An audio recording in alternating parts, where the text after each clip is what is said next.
Hey guys, I'm Safira and today I want to show you my top 5 most rare and expensive figures in my anime figure collection.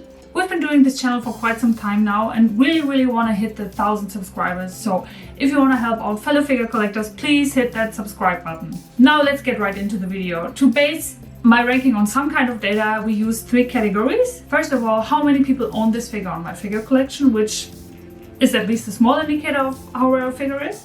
Then we have the aftermarket price, and last but not least, can you even find this figure? So based on that ranking, the number 5 on my list is my Chris Redfield Nendoroid from Resident Evil, made by Goods My Company.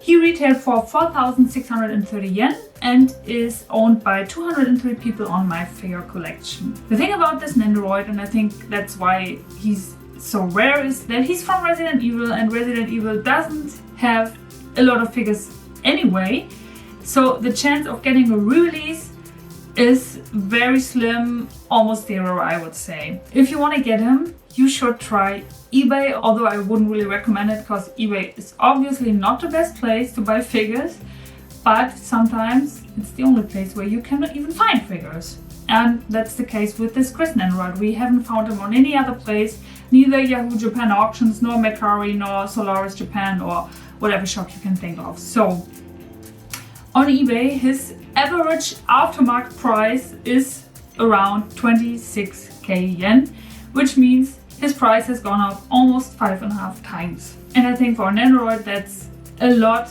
And although I really love this figure and I cannot recommend him enough for every Resident Evil fan, no Nendoroid is worth 26k yen. Number 4 on this list is my beautiful Edward Scissorhands Bishoyo figure made by Kodobukiya. She retailed for around 9,000 yen and is currently owned by 469 people on my figure collection.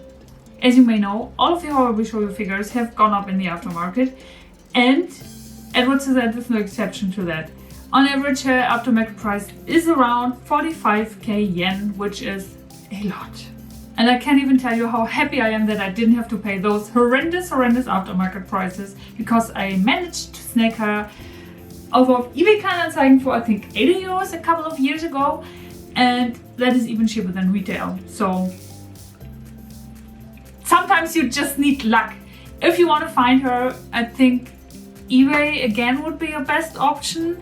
But probably you can find her on Yahoo Japan Auctions or Mercari if you're very lucky. But I think the figure is absolutely worth at least a lot of money. Not exactly 45k yen, but she's beautiful, as are all of the horror Bishoyos.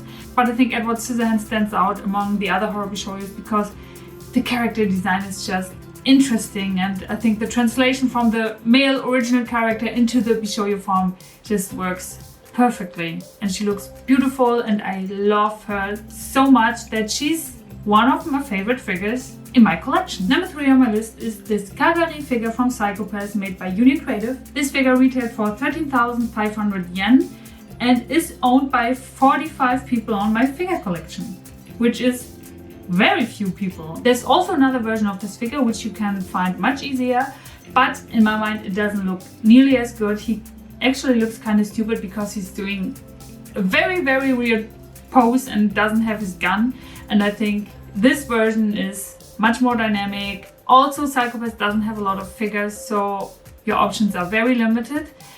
If you want to get this Kagari figure, he's an average of 49k yen, which is very expensive, and I really wouldn't recommend paying that much for this figure because, as I mentioned, it's made by Union Creative in the early days, and those figures have kind of a prize figure feel and look to them, so they are not the best quality. They're good figures and I really love them, but obviously they're not worth that much money. The second place on my list is yet again another Union Creative figure, and it is the Mika from Seraph of the End. He retailed for around 9,000 yen and is currently owned by 115 people on my figure collection. Seraph of the End is another show or manga that didn't get a lot of figures. It only has those Union Creative figures, and this is the only Mika figure you can get. If you want to buy the figure and manage to find him, please don't pay too much money for them, or otherwise you will be disappointed because the quality is not the best you've ever seen, and they look kind of price figure-y and they're very small, so keep that in mind if you're hunting for this figure. But obviously I love him very much and I'm very, very happy to have him in my collection. Number 1 on this list and my most expensive and rarest figure is my Holy Grail. And it's Grail from Black Bloodline made by Kotobukiya. He retailed for around 11,500 yen and is currently owned by 459 people on my figure collection. His aftermarket price is around 106k yen. If you manage to find him, that's a big if. And I think the reason for it is because that he's the only one out of the Kotobukiya set that didn't get a re-release.